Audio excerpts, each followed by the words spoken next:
A meeting to order. It's about to be, can. Is this how many everybody? seconds I'm That's- recording? Okay. So for roll call, Scott just is coming in right now. Scott's coming. Okay, so we have Scott, we have Julie, Up here's Lisa. And here's Lisa. there's Lisa, Kelly, Dave, Sally. And we do have Jeff on alternate. Okay. I think you've got all Got everybody. Yep.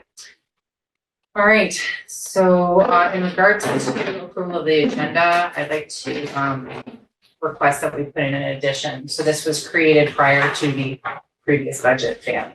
So we need to discuss the budget again tonight, and that's not on here. So if I could put that back in under old business, reasonable. I think I would, we'll just kind of put that above the goals. I think that's more important. So it'll be budget as A, and goals, if we get to them, B, C, and D. That's all I have. Any additional deletions? Are we bound in any way because it was warned and we're talking about budget, as long as we're not voting on it, is that the case, or we can vote on You can it? vote on it, absolutely. Scott and Jeff, is there anything that you want added or deleted? No, thank you. No, I'm good. So a motion to approve the agenda with the addition of the budget discussion. So made. Second. Second. All in favor? Aye. Opposed? Okay, the agenda is approved with the addition. Next is approval of the minutes of the April 4th regular meeting. We had an opportunity to review those.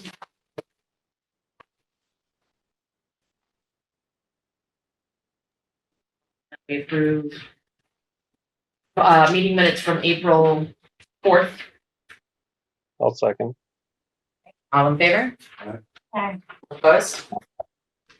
Okay, minutes are approved. And we come to our first public comment.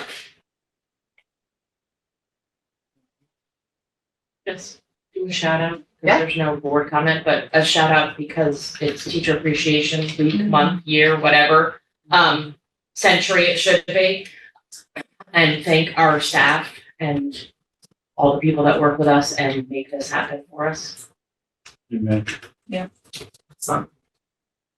So, other public, okay, we'll move right through that. Superintendent's report. All right, I don't have a lot for you because we have a lot of other things to talk about. It's because we're going to have a few things that'll take us some time on the agenda. We have 6 weeks of school left, which is hard to believe given that at our last DRSU meeting, it was Zoom only because of snow. So the last day of school for all 4 of our elementary schools is June 13th. The last day for the middle high school is June 14th. The middle high school missed an additional day as a result of the school power outage. There was a storm damage to a utility pole on grounds. Graduation at Green Mountain will be on Friday, June 14th, which is the last day for students. We'll have the last during school time in-service day will happen on Tuesday, May 28th. That's the day after Memorial Day. And then the end of the year teacher in-service is on June 14th and June 17th for elementary school teachers, and on June 17th and 18th for our middle and high school teachers. It's nice when we're all on the same schedule, but with that one extra day for the high school, we're off this time. Most of our central office time since we met last was spent preparing for the April budget vote, and then when it failed, preparing for the next vote. So we're going to talk about that a little bit later. The summer administrator goal setting workshops have been set, we call it our administrative retreat, for July 29th through April 1st. August 1st, I'm sorry. Yeah, that would be a long meeting from July 29th.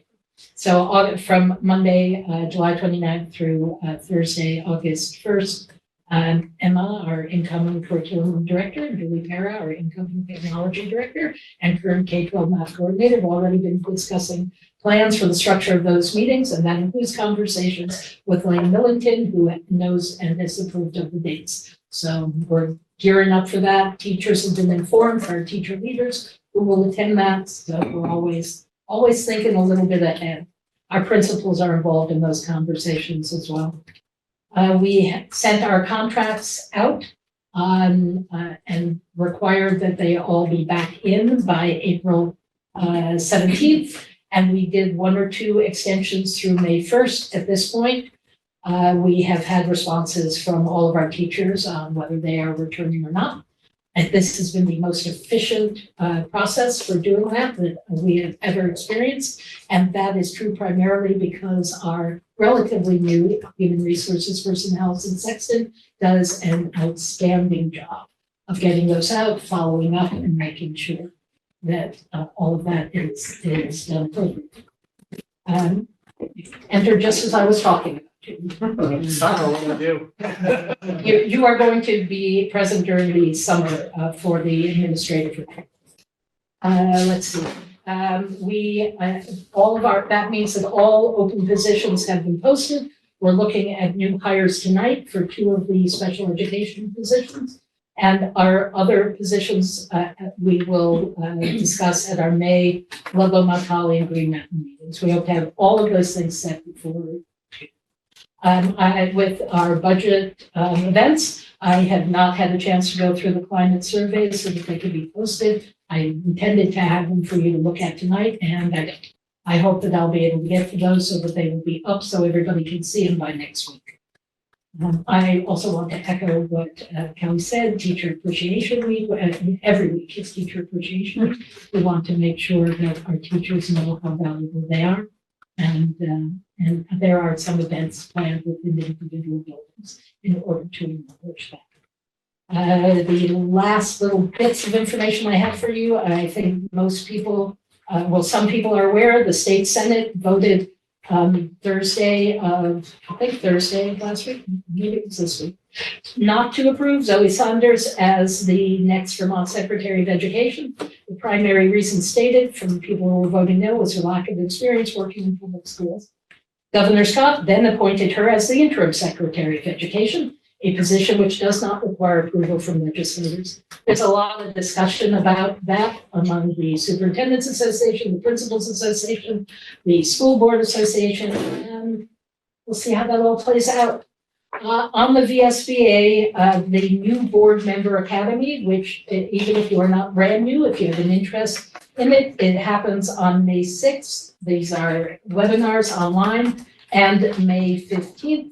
You can go, and all of it is by Zoom from 5:30 to 7:30. You can register for that on the Vermont School Board Association, and also available on the website is a recorded webinar from back in February designed for board members to get instruction about engaging in legislative advocacy. You can, if you are a board member, you can access that recording on the Vermont School Board Association website. And particularly with Green Mountain as a legislative committee. And I know that we've got lots of things happening that are important for our legislators to hear about. Board members might find that a useful thing. Sorry, you said, when was it recorded? It was recorded back in February of this year. It is one of these roughly hour-long webinars that they run, and they tend to record most of them, and then they will make those available so that people can go and look at them. There is, if you are a board member, you can sign up to have access to those things just by virtue of having your trsu.org email. Your name should be on the list that the School Board Association has. So if you haven't already signed up to get the behind the public page access, you can go and do that. If any of the board members have trouble with that, let me know and I'll help you. That's what I have for you because we're talking about a lot of other things. Are there questions? Everybody online? Any questions? Okay. All right, moving on. Chair-2 Facilities Director report. Okay, as Lauren said, I know there's a lot to talk about with budget, so I'll be really quick. Green Mountain, the corrective action plan is now in the hands for PCBs, is in the hands of the DEC and the health department. So we're hoping to see something for that. We're hearing some dips and curves of that, but I think the process will start sometime this summer. I don't know to what extent yet because they haven't approved the corrective action plan. We're working on fire marshal reports, gonna be a little pricey, I think, in between Green Mountain and Chester Andover and Ludlow Elementary. Cavendish came out of it pretty good. The only reason we're not talking about Mount Holly for fire marshal reports, because they're Rutland County. And the fire marshal that did his rounds was for Windsor County, which were the 4 other schools. So I would expect we'll see Rutland County Fire Marshal making his turn at some point. We have a little hiccup with our air handlers at Chester Andover. They're working on that. They feel they have that under control. Cavendish is moving along pretty good. I'll go before the Ludlow Mount Holly board and ask for some capital improvement funds to take care of our last, actually, probably not because we're covered in the hood under resident at Ludlow or not. Okay, so we'll be talking about that at a later date. It's not crazy, but it's enough where it would take too big of a bite out of Mike's budget, so we'll probably be talking about that. Lastly, great news. So we finally heard from the state. Mount Holly, the PFAS project is gonna move from grant funded to loan, and it's a 100% forgiveness loan. The amount is $775,600, which will include hooking the water to the town water supply, building the building, putting the equipment in, finishing the hookup inside Mount Holly. And there is a provision in there that may not be the top number, that there is room for amendments to that loan. We still have a couple of hoops to jump through, and this is really, really good news. This is 5 years of nonstop, just after people, this is just great news. There are some more hoops to jump through. I don't believe we're gonna see this happening this summer. I'm gonna push them, with Cheryl and I have been talking to at least get the building started this summer so we can see some kind of progress moving forward. They're thinking more like next spring, because this has to go back out to bid, because the last bid that they had was through Belden, and Belden can't hold that, and they don't have the time to do it because it was too long of a time period. So it's gonna go back out, but they do have another contractor that is interested in it, so we're moving in a good direction. And this is just great news for Mount Holly School to get that water project. At least we have some good news. I don't have to stand here and tell you I don't know. So this is really good. Thanks for your tenacity. That's right, yes.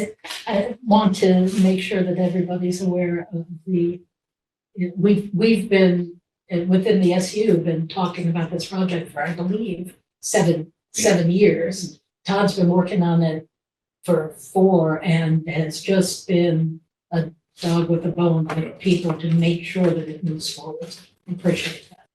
So any I questions? don't have a question. Hey Todd, were you talking about a peat moss septic system? PFAS, no, it's a water, there's been a problem with the water at Mount Holly School. Oh, okay.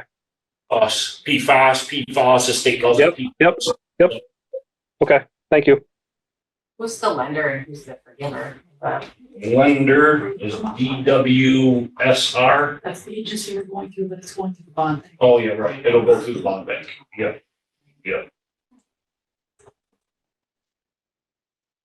Oh, sorry. Earlier in your remarks, you mentioned something about a fire inspection. Can you, what's that? What's happening there? Fire marshal. So the fire marshal comes through schools at their convenience. Yeah. Will inspect your schools, make sure you're up to code or any code violations. The last one at the high school was 12 years ago. In theory, they're supposed to do it every year. Yeah. And what were the findings? So at the high school, there were some fire doors and some smoke doors that didn't come up to code. They had a bunch of little things that we took care of in-house, but the fire doors and smoke doors are gonna be, this is gonna be a big capital improvement. That's gonna have to go. We're working on the bid documents right now with our engineer that did order the bond, when the bond failed with Green Mountain. Architecture already had those drawings. That was part of the bond that didn't go through. So those documents are already there. They just have to put them together so they can go to the Vermont bid website to go up for bid. And then what about at the elementary schools? Chester Andover had another bunch of little things, as did Ludlow, not real big, but two of the big things were that the high school and Chester Andover and Ludlow need to work on Anselm systems in the hoods in the kitchens. So we're working on getting some bids for those, and I don't think those are gonna go up over where they have to go to the bid website. I think they're gonna be below that $40,000 threshold, where we can get 3 competitive bids and decide which one we want to go with. Were those costs we had anticipated? Okay. So we've got a safety grant, so I didn't even realize that Ludlow gets a good portion of this week paid on the safety grant. Visbit gives us a safety grant every year, and we're gonna use that funding, for a part of that. We can actually, July 1, we could apply for it. For another one, and probably put that off and use that for local elementary as well. Okay, So Thanks. it'll save us a good portion. Scott, did you have another question or is your hand? I do. I was just curious, Todd, who was the fire marshal? Well, that's kind of changed a lot here in the last little bit. It's, Is it Jay Moody? no. Okay. No, Landon is the head. Landon's the, Yep. Landon Wheeler is in charge of all of them. Yep. And it was Ben Whalen, but Ben gone because I think there was, for whatever reason, he moved on. And now it's, okay, I'll look it up and I'll let you know. Okay. Yeah, Wheeler's really thorough. So is Jay Moody. They're really thorough. Landon's the boss of all of them now. Yep. Thank you. Any other questions? Trombley. Trombley's the guy's last name. Okay. There's no other questions. We'll move on. Curriculum director report. Yep, thank you. So Em and I have returned to our normal routine. There's a written report linked into the agenda for May. And the format is what it had been prior to the SIP process kicking in. So for both literacy and math, a particular learning topic has been highlighted. Data explaining how things are going with that particular learning topic. And things that we're doing that are meant to improve teaching and learning related to that topic. That's what's described in the report. And we're trying to be really explicit about connecting it to the SIP as we write it so that their pieces are fitting together. Normally, each district board meeting, we would do a presentation that allows for discussion about that. But Ludlow Mount Holly is going to be doing the SIP approval. And in case there's budget carryover or to keep it consistent, we won't do presentations. It'll just be written reports at the district board meetings as well this month. And then we'll return to presentations next month. Any questions for Julie? Okay. Financial update. Thank you. I'll keep it brief so you don't have to listen to me. I didn't have anything down for them to talk. So the nerd number in me is thrilled to see that we were getting great interest. I budgeted $300 for Cherish because it's so low, and we're at 5,600. So that's awesome.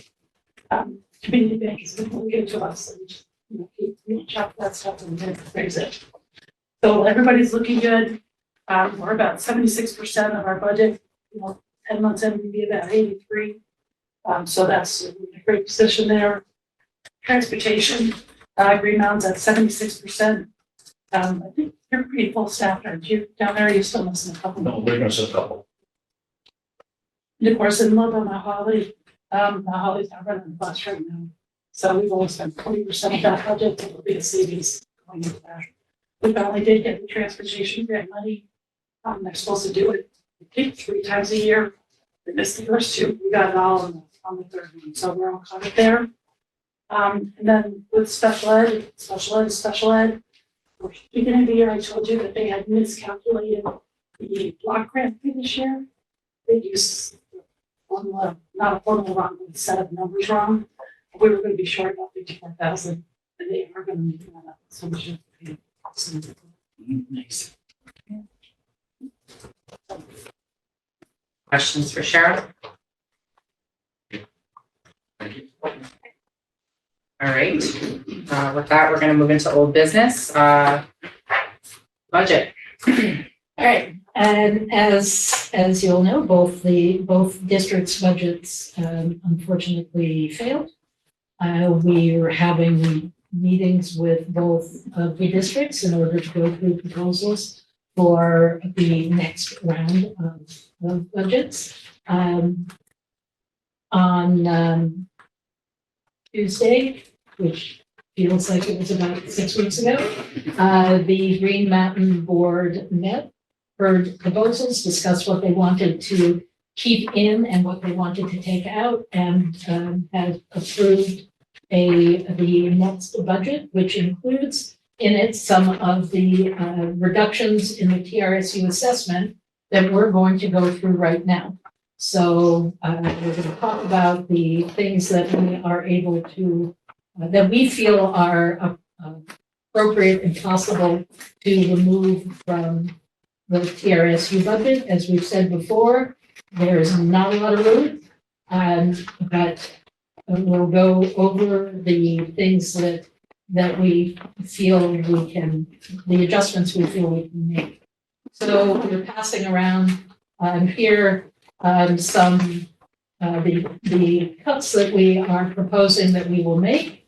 And first, just to give you the overview, which I put up on the screen, we are adjusting the budget so that the TRSU proposed budget will be $10,707,666. We did talk about this on Tuesday with Green Mountain. That is an increase of 11%, which is down from the initial increase of 15, I believe, where we were.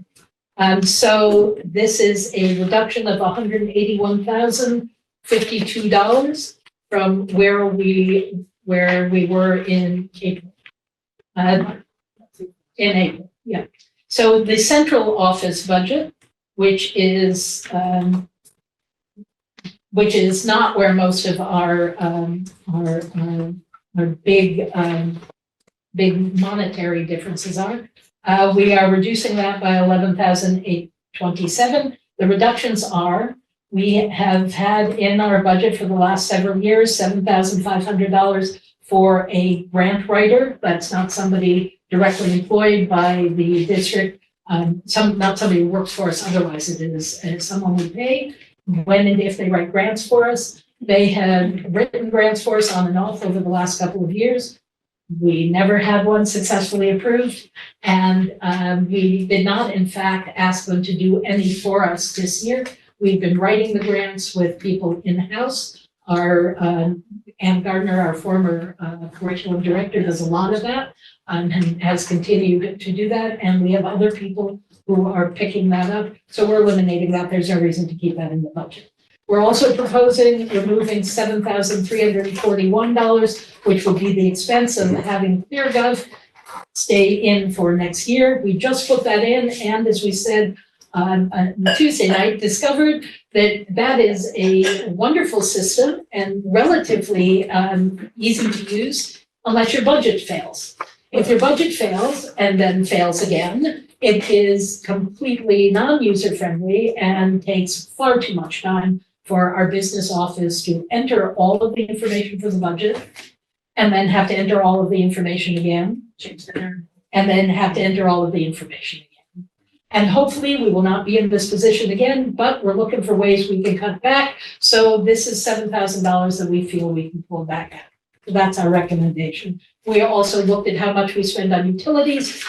These are small things, but they're things that we feel we can do. We reduced the utility line item by $400. Unfortunately, we also discovered that we have one of our employees, our English language learner, an employee who has to travel, and we need to increase the mileage for them by about $400. So that becomes a wash. And then the other increase here that we will, those of you on the school boards, that's everybody, we talked about this connected with Green Mountain, and we'll talk about it with Ludlow.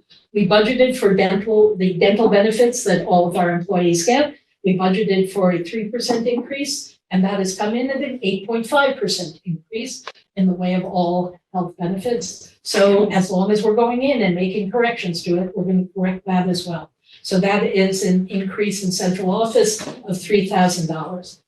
That's the central office. Within transportation, we didn't make any changes to it, and you can see from the chart up here, our transportation budget is in fact down by $150,000 from last year. So other than eliminating transportation, there's not a lot for us to remove. In special education, we've talked a great deal about needing to have an assistant director for our special education director. And I continue to tell you that that is something that is essential for us to do. However, we're now at the soonest we would be hiring somebody would be June, which is a terrible time to try to hire somebody for this important and sensitive position, given that at this point, most people have signed their contracts. So the people we're likely to get applying for this are people who are not currently employed in similar jobs. And I have a concern that because we are not advertising and trying to fill this in March, as we had hoped to be doing, that we will not get the kinds of candidates for it that we want. I'm reluctant to remove it because it is hard to put things back in again. At the same time, with the pressure we have to do reductions, that is our suggestion. We've talked about it with Lane as well, and that this is a way to make a reduction that can be put in a less fraught year again, and will not wind up affecting anybody who is currently employed. It's not a paid slip for anyone. That is a reduction of $128,314, salary and benefits, before people start saying, that's just the salary. It's not, it's salary and benefits. We also have, because every time we look at our budget, it's a snapshot in time. We get information about students moving in and moving out. So when we adjust it, you get to hear about these changes. We have a student who will not be returning, so we are able to cut special education budget by $28,000. We have a reading interventionist at Green Mountain who is a 0.5, who is not going to be returning. We have a special educator at Green Mountain with a background as a reading interventionist. We had discussions about combining those two positions so that we could use the grant money for the reading interventionist to pay part of this particular individual's salary. A great deal of the support that this person is providing already within the middle school is to students who require reading intervention. The discussion with our special education director and with the special education team at the high school is that this will not result in a great deal of loss for our students. And it does mean that we can reduce the special education cost by $36,000 because we will be using the Title I grant to pay for the reading interventionist piece of it. We do have some things we have to put back in. When we know who we're hiring to replace people, we always have a sort of holding spot. When we know we have an open position, we put in a middle ground placeholder for salary and for benefits. Once we know who the people are going to be, then we adjust for that reality. So a new hire that we know we are going to have up at Mount Holly? Yeah, up at Mount Holly, I'm sorry. I'm not used to saying the T in the middle. The new hire at Mount Holly will have an increase of $4,141 in the salary and benefits. We have an increase in the excess cost for some of our out-of-district students, and we have an increase for the new hire that you are going to talk about here shortly for the intensive needs program. It's not this is a salary position. Our new hire will be at a different place on the salary schedule than the person we had budgeted for. We had also, in terms of cuts, we had also proposed buying a new van for special education transportation.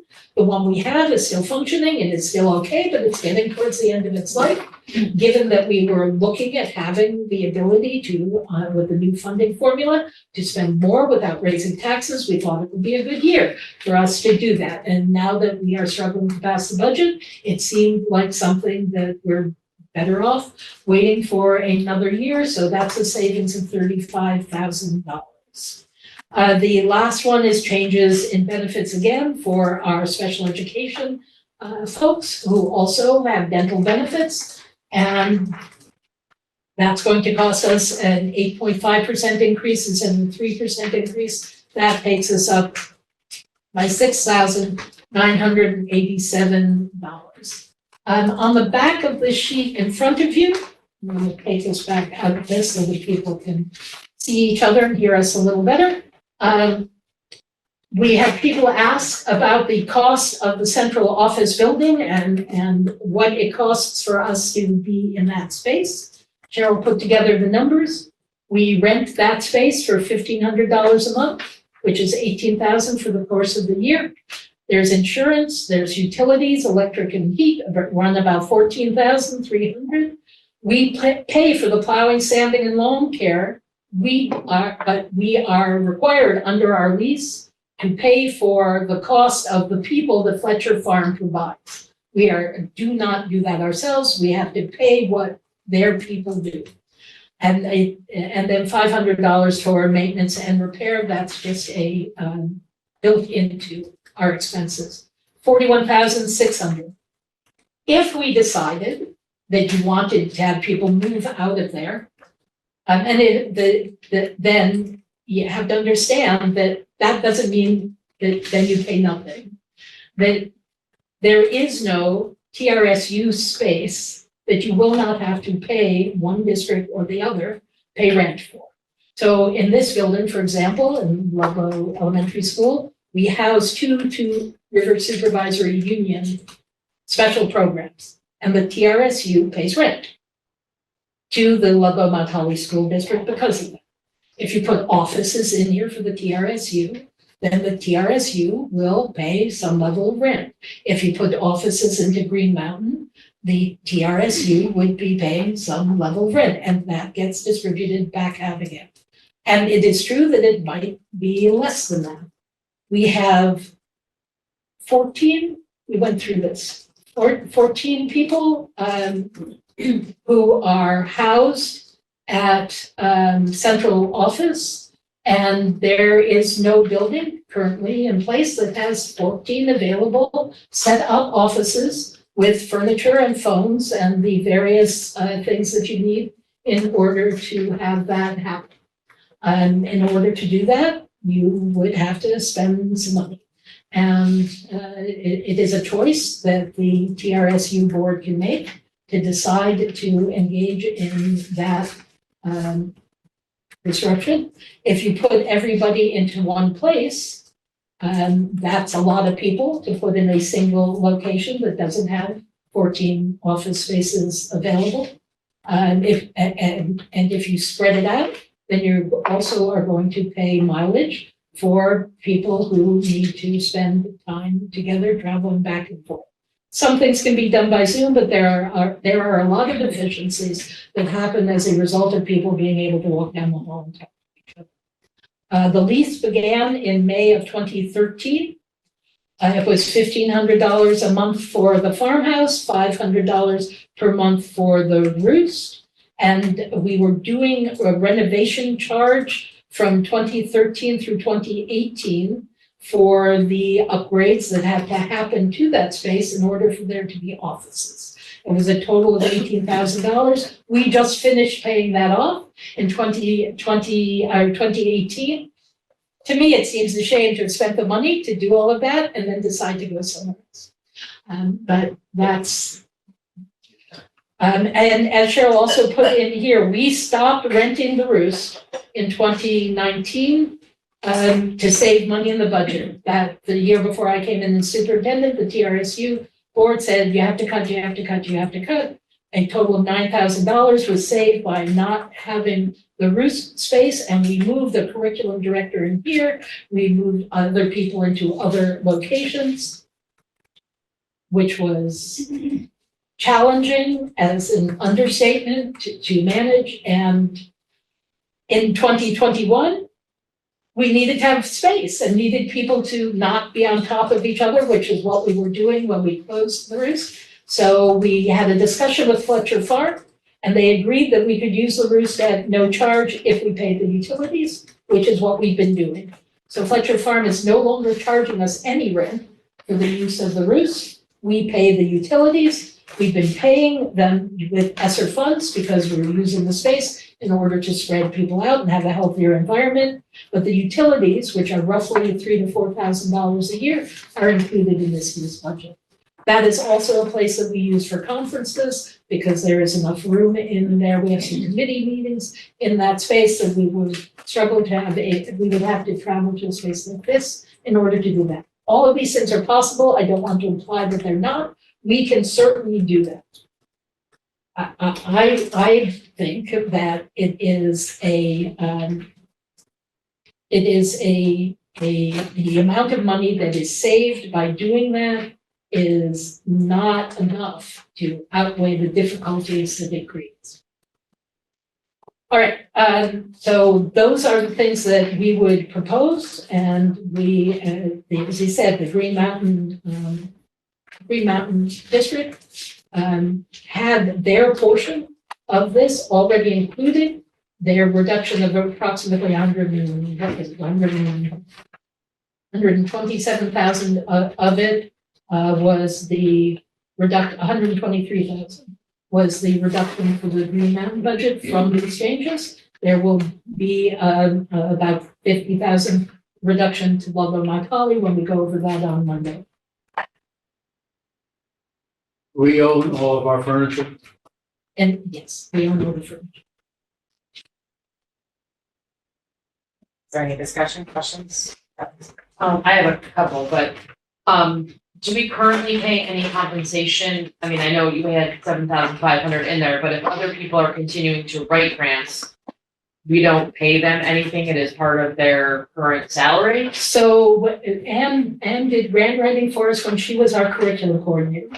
And as she was transitioning back into the classroom, we were also paying her a stipend to continue to be the person managing the ESSER recovery thing, because she had been the person in charge of it for 3 years. Seemed silly for us to yank that away from her. And we then expected, as a result of continuing to receive that she would continue to help us with it. Our expectation will be that our curriculum people will be able to pick up some of that. And we have our after-school program director, Kyle, did his grant writing with assistance from Anne and from Emma and from Julie. But we did not put that out for somebody to do. We had them do it. And as long as the people who are doing the grant writing are salaried administrative employees, then we don't have to pay somebody extra. If we wind up having to ask one of our teachers or somebody who is paid under that kind of contract to do this sort of thing, then we would have to be paying them additional funds.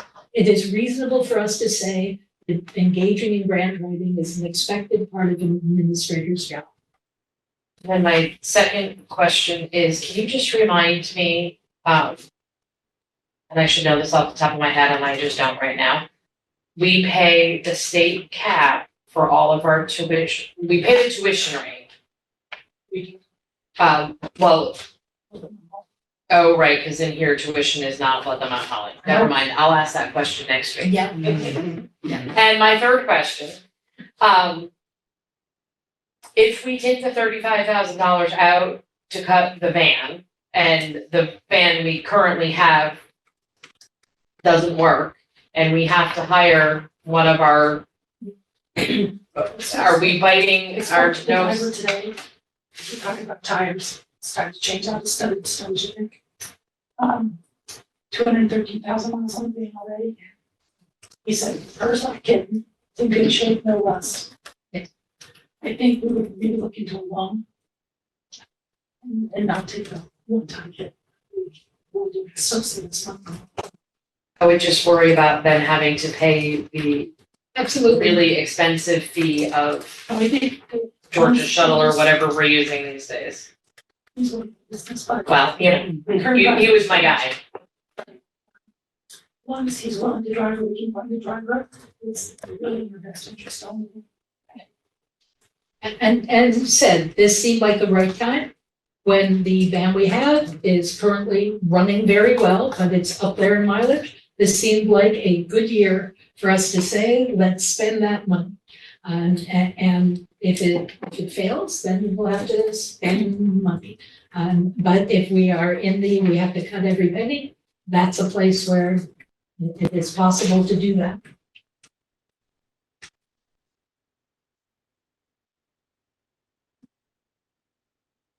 Yes, so I remember, and thank you, this is so much work to keep, going through this every month or so. And I really appreciate how closely you scrutinize, every little thing to try to make it, something that would be palatable, to folks.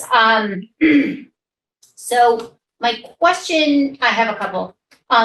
The ClearGov, my memory is when we voted on that, it was more than $7,300. 10,000. Yeah, that's what I remembered. So There's a Got it. $3,000 setup. and so we don't have a contractual issue. That was just for 1 year. Okay, And then it would be roughly $7,000 a year until their prices go up.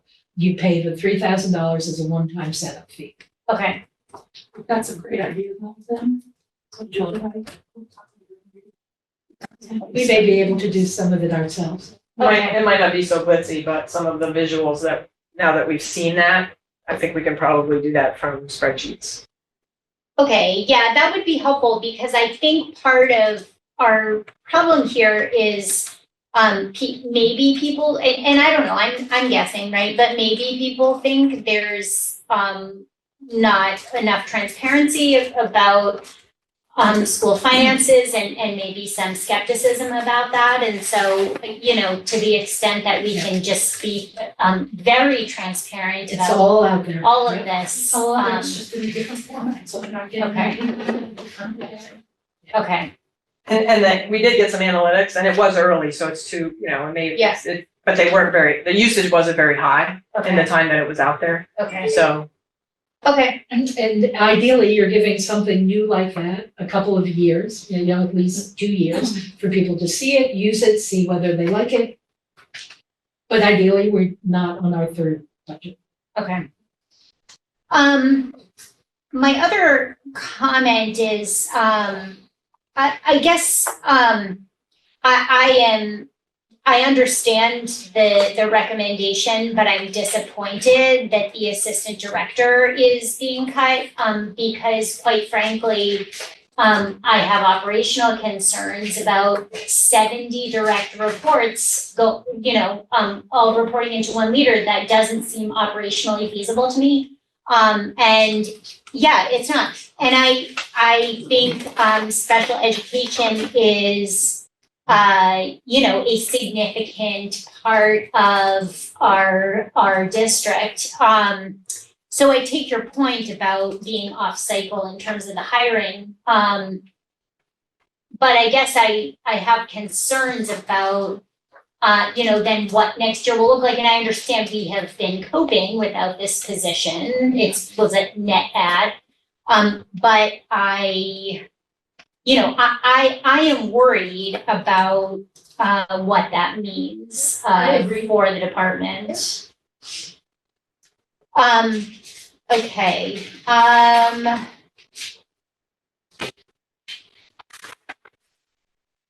Okay, and then in terms of the space occupancy question, in the central building, and I guess I would be curious, if that's something, and I appreciate your itemization of those costs. But I wonder, it's hard for me to understand what that means if I have nothing to compare it to. So I don't know if there's been any sort of concrete feasibility analysis of, actual round numbers for what like a build out might be. We've not gone through it and done that. The only thing I would, because we've not been asked to do that because up until this last round, we didn't have a lot of, there's always somebody saying, get out of that Opera Palace and go somewhere else. But it hasn't been something that the board has directed us to go and make plans for. I would say just in a sort of comparison kind of place, a $41,600 a year would be, in terms of rent, just under $3,500 a month. And I think you'd be hard pressed to find a way to rent 14 offices somewhere for $3,500 a month. I would agree with that. My daughter rents a one-bedroom flat for almost $2,000 a month. I don't think I we mean, can find anything cheaper. Fletcher Farm is giving us an incredible deal on this. And how long is it, just month to month at this point, the lease? It's a year-long lease, is that it? Yeah, I think it rolls, I believe we looked at it recently. But I believe that if when we get to whatever the anniversary of it is, then it rolls over. But I'd have to go back and look at this specifically. But given that where we've been, for example, with the roofs, that there aren't a lot of people lined up looking to use it. Fletcher Farm has an interest in being a strong participant within the community and within education, and we're good tenants. So they are, yes. And we're steady, and they are not making a great deal of money off of it, but they also have somebody who is consistently there. So again, from my perspective, everybody wins with this. Okay, thank you. That's all that I have. Could you all go over again what happens if the budget goes down for the third time? Because we need to know that in relation to how tough it might be to exist on whatever the percentage is. Yes, unfortunately, if we have not passed a budget, no matter how many times we move forward, if the budget has not passed by July 1st, which is the beginning of the fiscal year, we are permitted to borrow up to 87% of the current year's budget in order to run operations. We're not permitted to borrow more than that. That's what we're allowed to borrow. By statute, we are required to put forward a budget proposal until one passes, however many times that takes. And it costs us for each district somewhere between about $1,500 and $2,000 every time we run those votes. And if we, the way the law stands at the moment, that's what will happen, is that we will just keep putting a budget forward, and we can borrow 87% of our current budget. Our current budget will not fund the things that we expect because we have a 4.75% increase in salaries, a 16.4% increase in health benefits, an 8.5% increase in dental benefits, and inflation that everybody lives with, we live with too. So everything costs more. So my guess is, and Cheryl hasn't corrected me yet, though, so I think I'm somewhere in the vicinity, that somewhere around February, you'll run out of money. Is there a time, what is the time between submission of budgets if we keep one? Is there a time limit that you have to submit the next budget? Not that I have heard, and unless statutes change. There are some states that do require that if a budget has failed, you have to submit the next one within 30 days of the last one. As far as I can see, Vermont does not have that requirement. The requirement, though, is that you have to keep submitting it. So if we didn't and just said, well, we'll submit it in 6 months, I think you'd have some people frowning at you. There is a bill, we discussed this at Green Mountain, there is a bill out there. It is not passed. It has not been put to a vote yet, that proposes, given the number of places that are having repeatedly failed votes, even when the taxes are now going down, that people are still in some places voting no. So the proposal is that if a district has put forward a budget 3 times and it has failed, the district can choose to not put forth any more and say that they are going to go with the default budget, which is, for us, would be less than 87% of your current budget.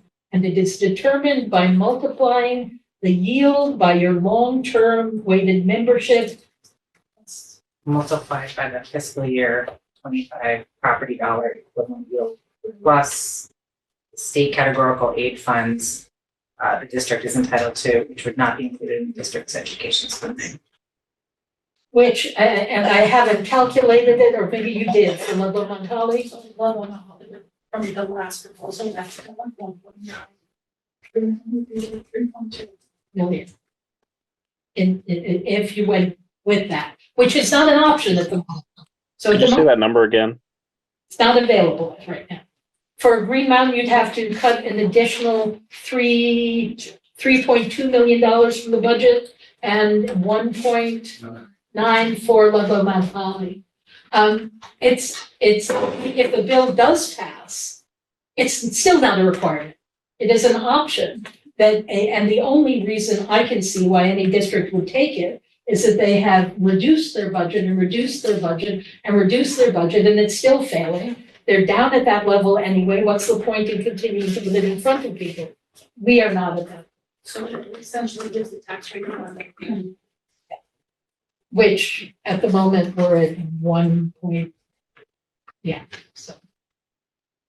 So if you're paying attention to the legislation, you may hear people talking about, and superintendents talking about, well, if we get down to the dollar, why do we have to keep putting it forwards? And this bill proposal is a response to that, saying if you get down to that dollar, then you don't. That also circumvents democracy too. Yes, it does. But it is also the case that doing that would mean for us that you'd run out of money in November. I mean, they're just, it's, okay, I'm exaggerating. Maybe December to January instead of in February. There's. This may be hypothetical because I don't know that the board has any appetite for it, but I'm wondering what you would suggest cutting if the board said we want specifically central office, so not special education or transportation, but specifically central office to be like level funded from previous years. I will give you no suggestion for anything from central office, other than that we cut this position we have in front. I do not think we have anybody in our central office that you can run the things effectively. There has to be someone.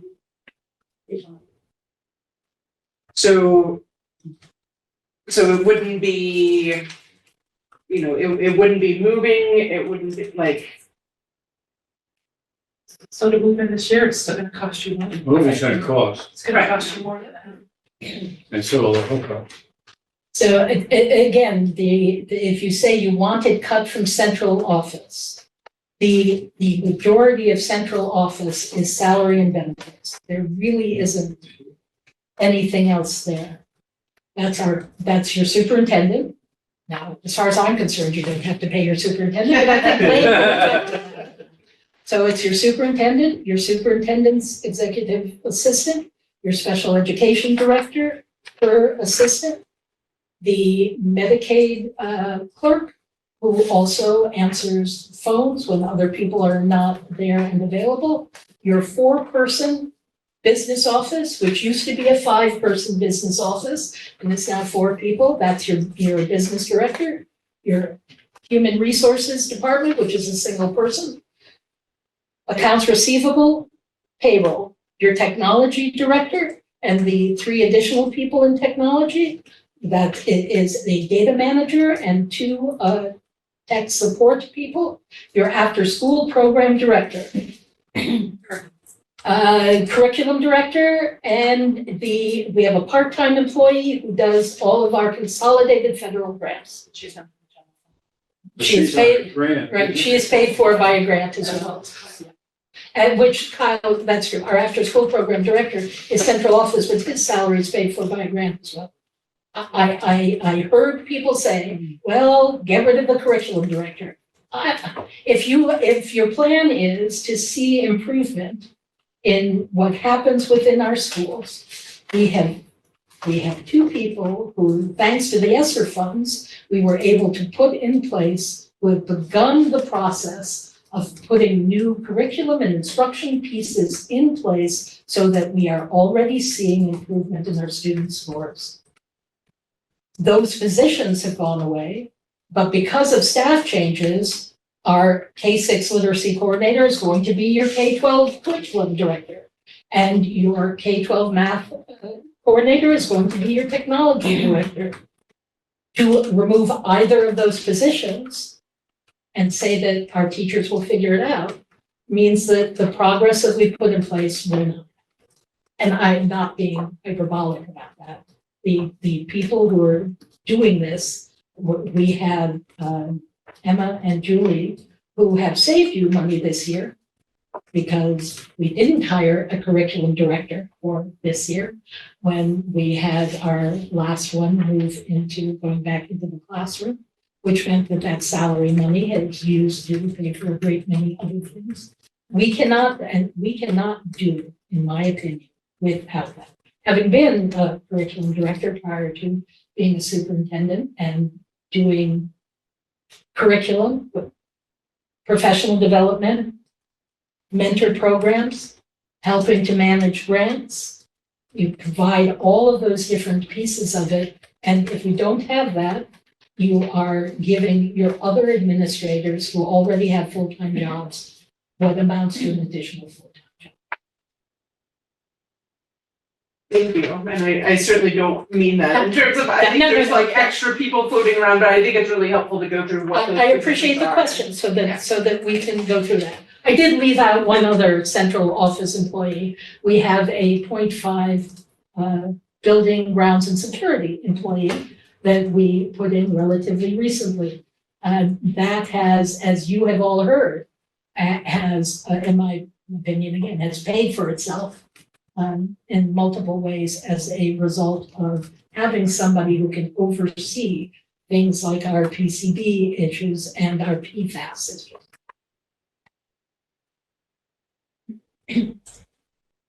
Is that not? That's not. Okay, just making sure, I was like, okay. Sorry, I should have said. Yeah. By that I mean Tom. Okay. Didn't know if you got this. That's all. Okay. Yeah, please. I'm gonna get on my soapbox here. Seems like us and the community has a short memory. Coming off of COVID, we were all scared to death about what we were doing and how we were doing it, and what the results were gonna be for our kids.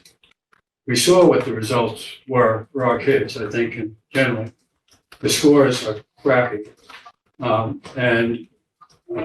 We can't sit on our laurels with what we got. I think we have to keep striving for better scores if you want more educated kids. And the kids are our future, like it or not. Those kids and that education has to be paid for. And unless we think and the community thinks that our schools are so frivolously funded with all sorts of extra stuff, then there has to be a line drawn somewhere in the sand. On the other side of that coin is families are hurting big time. Now, there's a lot of poor families in there. I guess every community does. And I don't know where the balance is. Maybe the community will tell us. But our tax increases this year are minimal compared to past years. And I don't know why we can't take advantage of this year and move forward. It seems penny wise and pound foolish to me. And I am pretty conservative when it comes to and Cheryl knows that. But anyway, it's a toughie, but I don't, we can take the MEDAX out, and we're probably pretty close to having the MEDAX, and just start chopping. I think the meat axe is already dirty. Anyway, my 2 cents. Yeah, please.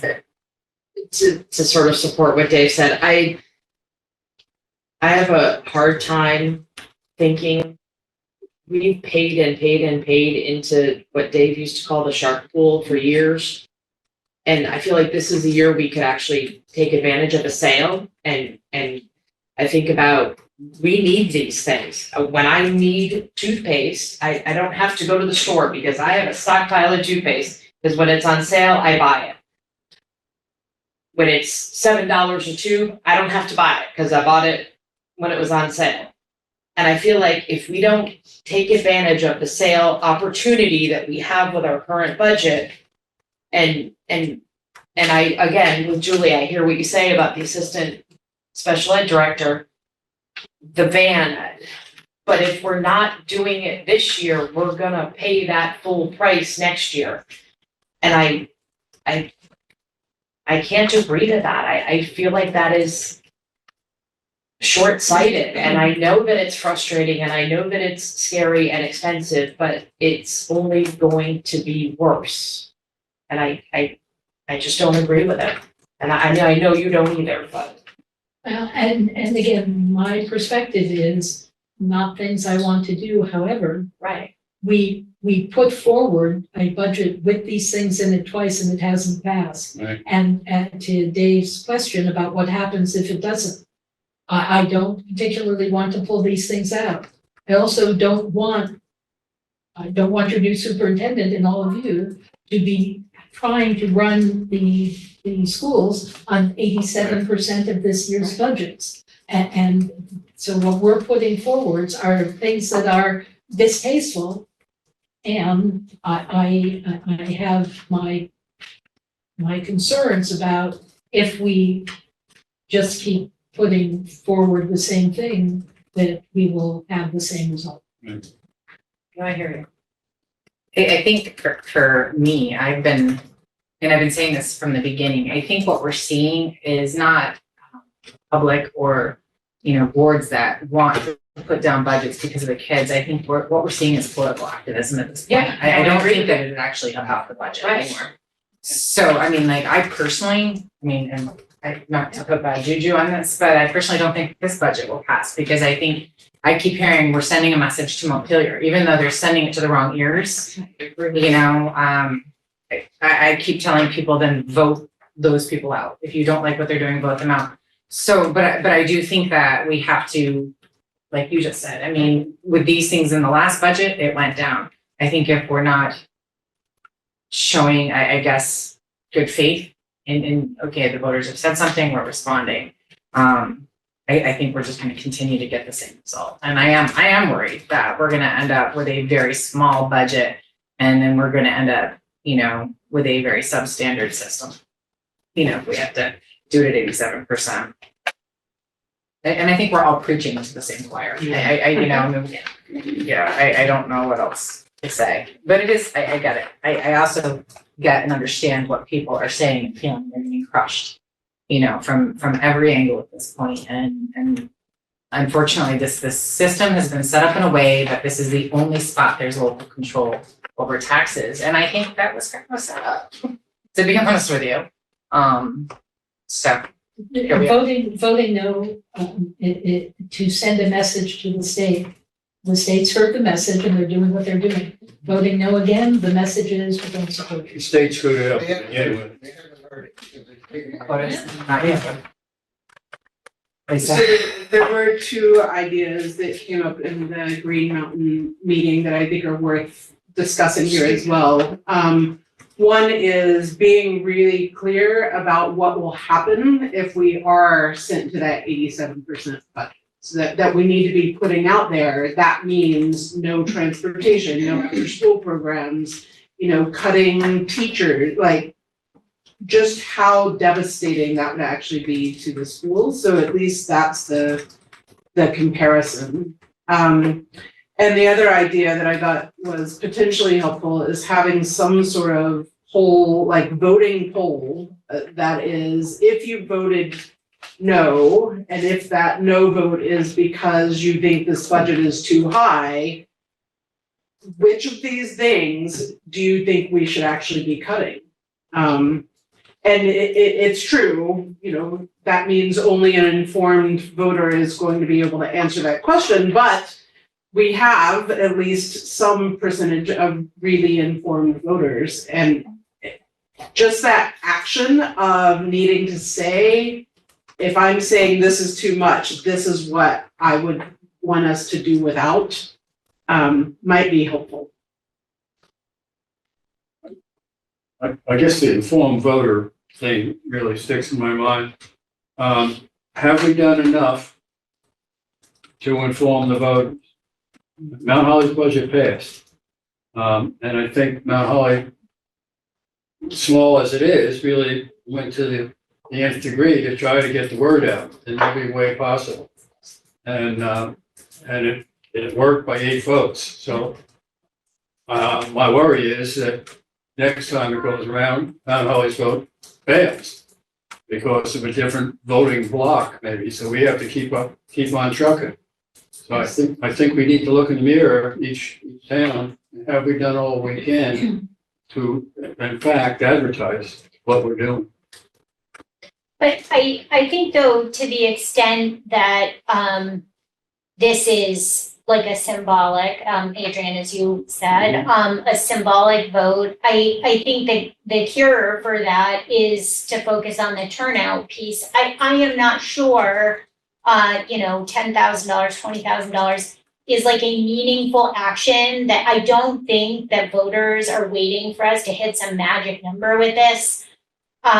The turnout in Ludlow was incredibly low. And so, you know, and even though it passed Mount Holly, it was very, you know, it was very compared to the voting, you know, the registered voters, very low. So I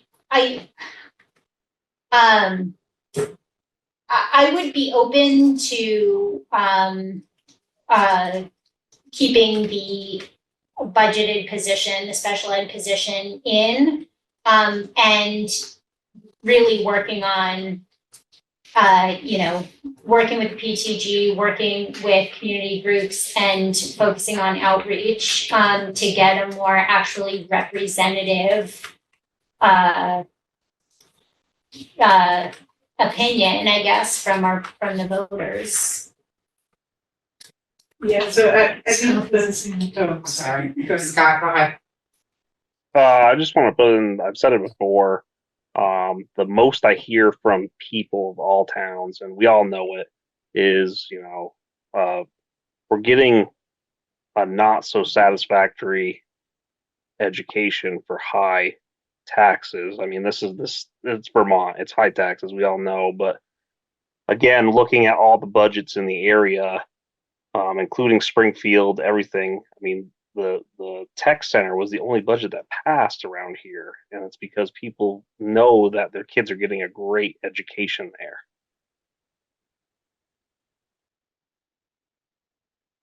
I guess I would just say though that the answer to that is not to take money away from the schools. If we need to improve, that's not going to happen with a diminished budget or, you know, services people.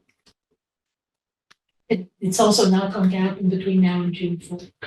right. With the outreach idea, it would also be useful to have some agreement / direction for how best to do that across the entire district. I mean, I know I can like go out by myself as an individual, but then I'm not actually representing the board. And so I think it would be really helpful to have, you know, here's the lawn sign that we're going to use. Here's the phone script if you're calling people. Here's what you can hand to people, so that it is more of one voice as opposed to each of us kind of making up and doing our own thing. I had asked Lauren what the cost of like the handouts would be that Jen Harper had brought up, and it was, $1,500 to $2,000. So we had, Well, the other thing I wanted to bring up was the mailers that went out. You that was the described- calls for the mail. Yeah, and you had said that people just told you they tossed them. The Green Mountain, That's my concern. Green Mountain did a mailer when the bond was going forward. And that's what cost us, it was around $2,000. I can't remember exactly what it was, to both produce it and to mail it to every address in the Green Mountain Unified School District. And we continued to have people say they had no idea there was a bond. And that, well, they saw some sort of card, but they didn't look at it and they threw it. And so it's a little hard for me to say that I think that's necessarily the best way to spend $2,000. Having said that, I would ask that it might reach some people. We can certainly put it together. We can put together a flyer with information that people can hand out, but that will be handed out primarily to parents and to staff. And if you're trying to get people outside of that, mailing it is in general the best way to do it. If the board would like us to do that, we will do that. It wouldn't have been my first selection, given the statements we had from people when we went and did it. Do you have another suggestion, or do you have a suggestion? For communication. Yeah. Yeah, and again, remember, you've been fantastic, and I gotta commend you. I've learned so much in the conversations that we've had. It's been absolutely wonderful. So I can talk a little bit in general. I think the overall perspective that folks may or may not understand, and this would be part of the communication piece, is that local budgets are not really that sensitive to local changes in your expenses. The reason that is because schools in the state of Vermont are paid for by every taxpayer in the state.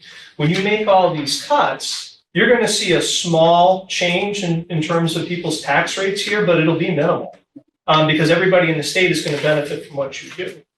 So our districts, the district I'm currently in and this district here, they're not currently quite the same. The financial structures are different, but we're about the same size. And so if I take a look at all the cuts that folks have gone to the map to try to figure out what they could do, and you actually do those cuts, you might save the average taxpayer in this town $100 a taxpayer. And so it might be worth taking a look at what this is really going to do to your tax rates.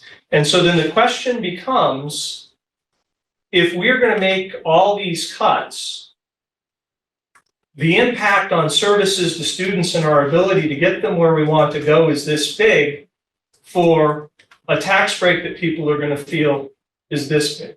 And is that really where we want to go? In my town, the average taxes are $6,000 to $10,000 per person. $100 one way or the other is, it's $100 is $100, but it's infinitesimal compared to what they're already paying. The problem with the taxes have nothing to do with what you're doing in the town. They have to do with how the state has structured education funding. And I thought it was wonderful that there were like 76 folks that showed up at Green Mountain. If we can get those folks to show up and maybe get a subcommittee and have every district do it across the state and go to the legislature and say, fix this. That's what'll impact taxes. What you're doing here, it'll have a very small impact and it might make people feel good, but they will not be happy with the impact that they're going to see and the things that they're going to have to deal with because of the services they no longer have. But again, I don't know your district particularly, but I would check in Cheryl and I would hate to put the work. Yeah, what We already have it. what's the change in the tax rate? How, is it 3 cents? Is it? We do. We have gone through and we have displayed with each one of these what kind of a difference these adjustments make. And as to the point made earlier, the base tax rate, because we're a winner with the new funding formula, was in fact for all of the, but it's going up, it's going up, it's going up. It's not been going up even under our March 5th budget because of the education budget. It's going up because of CLA, because of yield, because of all of those things that we don't control. But we have received the message from people that for a great many reasons, if you don't bring the budget down, we're going to continue to say no to it. You are absolutely accurate, and we have displayed, and can for each district again, that our cuts at the moment for Green Mountain means that the overall tax increase for most of the towns, we've actually lowered the base tax rate from previous years. So our taxes are going up. Well, they're gonna go up, even if we continue to fund this at 87% or the default budget. Everybody who's worried about their taxes is still gonna pay the same level of taxes, and you will have hurt your school and hurt your kids. It's a state issue. It's something the state needs to, that's where the communication. My folks, the way I've explained it to them in previous years is, as we've been trying to make,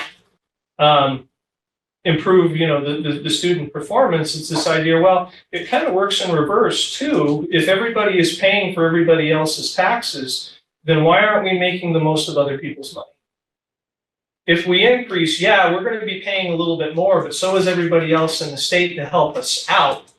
And so, we've been able to do it, but a lot of that, I think it's just, it was kind of funny. We talked a lot. It seemed very hard to get locales, to get people to actually be able to have conversations about this where people will show up and can hear this sort of a discussion, because I think it might sell your budget. Don't know, but. Unfortunately, perception is stronger than fact. So, but my 2 cents. Thank you. Can I also just add, as far as communication goes, I just found this out recently. The Vermont Journal does not go to all of the families that it used to, that I thought it still did. There are towns and communities in Belmont Holly area, Belmont, that East Wallingford no longer gets the Vermont Journal weekly. So thinking about technology and social media and how people get their information, I think we're a little bit behind the 8 ball on that, where, I don't know how to get the word out to the places where people are seeing it, to get the facts that are squashing the rumor or the misinformation. And we've been using a newspaper, which now I know I don't open it. So it's not servicing where? There are communities in Mount Holly that it no longer goes to, which I did not realize until like 2 weeks ago. And I don't know if Baltimore gets it. I don't know, some of the smaller communities it's not going to any longer. So that's an issue.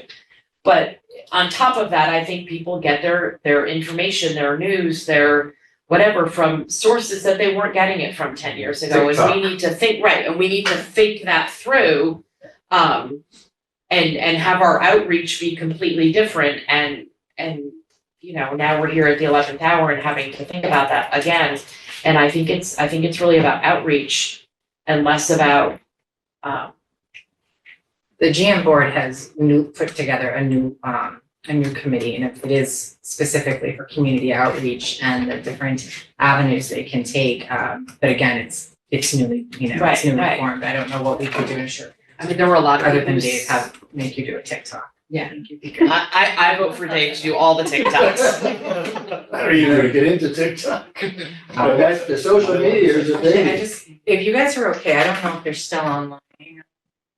If I saw someone I know from Mount Holly, I was gonna ask them how they were getting their information, but I think they've. Scott has his hand up. Yeah. Scott? Lauren, could we use when they call a snow day or a 2-hour delay, could you use that phone call like the night before a voting night and send that all to the parents? That's genius. We have sent messages prior to the recent vote to all of our families and all of our staff. So we have the ability and have been using it to make sure that all of our families and all of our staff are well informed about when voting is happening.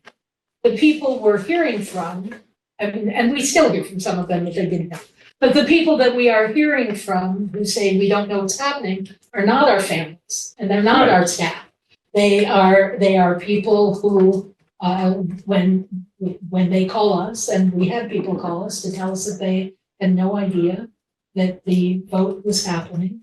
And because they don't get a newspaper, they don't have kids in the school, and they only get their information from a television channel that they watch occasionally. And that it is, there is no one place that you can go to make sure that the news gets out.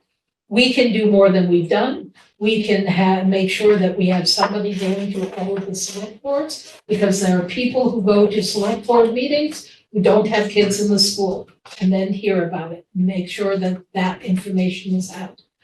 We can do flyers, we can go to various social places. It is certainly possible for us to do more than we've done to make sure people know that the vote is happening. What we've seen is that in Mount Holly, our parent-teacher group, and we do have one of the leaders of that who is online, worked to make sure that not only parents and staff heard about it, but that everybody they knew within the town heard about it. They can go and tell everyone that not only that you should vote, but that you should vote yes. We're not allowed to tell people that they should vote yes. We can tell people that there is a vote. We can't even tell them they should vote. We can just tell them that there is a vote, because we can't engage in advocacy. But we certainly can be doing more of that. But we do also hear about people who are interested in voting no, have worked very hard to go to many places to spread misinformation and to make sure that people hear that they should vote no, and they do that. People who are in favor of voting yes have not engaged in that same level of advocacy. I'm just thinking as like a reminder sort of thing, like, hey, there's a vote tomorrow. Here's where you vote if you're in Mount Holly, Cavendish, Ludlow, Andover. I know Andover had 200 voters for the first election with all your primary stuff, and then the last vote for the school budget, we had 99. Yeah. So it was less than half. But Which is what happened overall. I mean, we had almost 1,300 people in Green Mountain on March 5th, and we had 560 on April 23rd. But my understanding is that we are allowed to use school resources because that's taxpayer money. We are allowed, and that includes sending something out as a reminder. We are allowed to do that when we're doing something else and attaching it to it. When we're sending out a regular notice or the kinds of things that we usually do, we are allowed to include in that a statement that the vote is happening. I do not believe, and we'll check with our attorneys, that we are allowed to do something that is solely based on reminding people that there is a vote happening. okay, thank you. And then my other part, when we were talking about legislative stuff, Green Mountain Board, I don't know if you guys know in Mount Holly, but we set a committee together for just legislative. So I don't know if that's something you guys are interested in, but it'd be great to have the full district, have a say if we have to go to Montpelier and speak up. Trouble is, they don't live in Burlington. Well, and Scott, to your point, we have the policy committee is a TRSU policy committee that has members on it from both Ludlow, Mount Holly, and from the Green Mountain District. You could set that legislative committee up to be a TRSU committee and have people from both districts involved in it if you want. Adrian, my vote, Yes, ma'am. so, at the Green Mountain meeting the other night, and this really struck with me when Julie and I talked about it when we got home. Amber said something, well, they live in our community, they very well spoken, and Amber said they had 4 voters, and the other 3 wouldn't have known unless Amber told their family members that it was the day to vote. I think the greatest power we have is our word of mouth. Go tell everybody just to go vote. I mean, I think that's our greatest advocate. And I do have a question, Lauren, I could ask you this later. Are we allowed, been watching some other votes, National Honor Society at Mount Aid, their students are out by the road with posters that are saying, please vote, please vote for our budget. I think that's what it said. Can we set up something where we could say, if you need a ride, we will get you a ride to the polls? Individual people can do all of that. Can we do that? The school can't do it. Could school employees do it? As if you are acting as an individual, not during your time and not using school money for it. As a resident of Chester, Todd, you can drive kids wherever you want to drive them. But it cannot be something that is Green Mountain is organizing this. Kids come and we will tell you where to go. The school can't advocate. Yeah. But individuals can. And that is part of why Mount Holly, the March vote, and some of that was around the bond, but still, the March vote in Ludlow and Mount Holly, their vote as well failed by a margin of roughly 31, I think, 31% or 39%, yes to 60-some% no.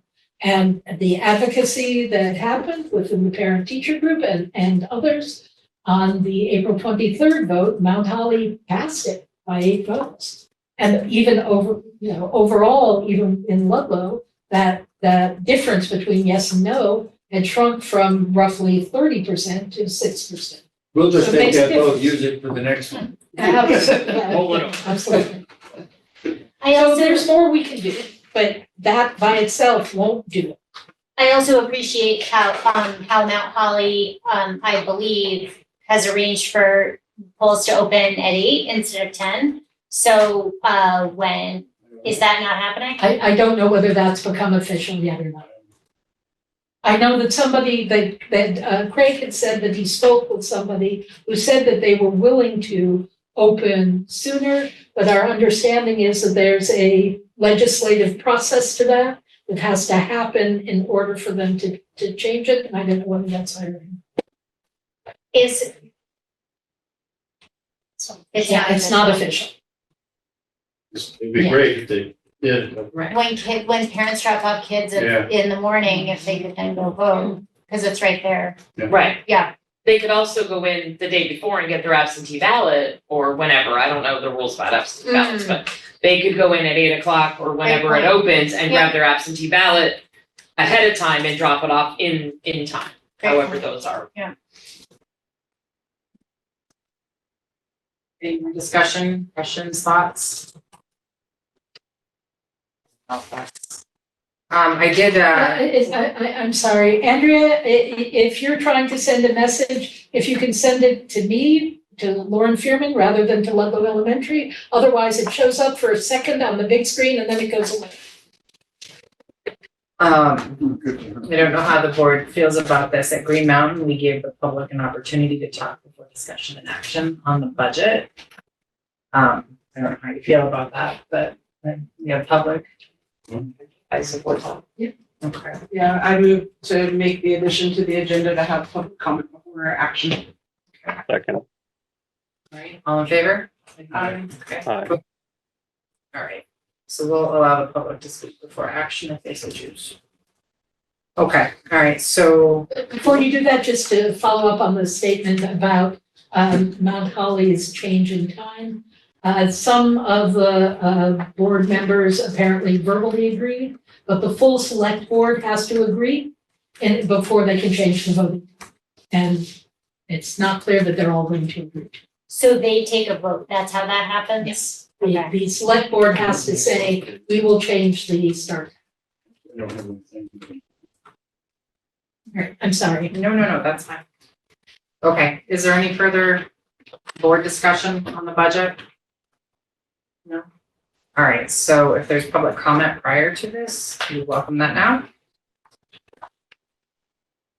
We're just announcing. Can you just go over here so we're not cranking around? Where do you want me? I'm fine. Your stage. Appreciate it. First of all, we were just talking about paper, no, I'm wondering, because it's the paper of record for the SU, if we should approach them to see if they could expand their service to make sure it covers all the districts. And do we pay for paper of record? Yeah. Okay. One of the things is that I wanted to question about was, if we do go to the 85%, who do we borrow the money from? 87%, and it is borrowed from, I'm not sure, we borrow from the bond bank, I don't know what. Bank, 42 governors, I was trying to set up funds using it. We'll see. Oh, To use the ed money.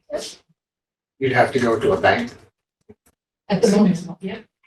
I wasn't sure on how We've that never worked. I always heard that you'd have to borrow the money. I didn't know if you borrowed it from the state or if you borrowed it from a bank. We've never had to do it before. I know, so, yeah, well, that's why I didn't know before either. So, okay, the other thing was, I would recommend that the board, draft a letter to the state of Vermont to disapprove this new proposal to take away voters' rights in the budget proposal. I'm not in favor of that. I'd like to see Lauren not be in favor, but it sounds like she is. I am absolutely not in favor of that. Well, I think it is a Didn't terrible sound- idea to do that. Without a word if you don't chew it.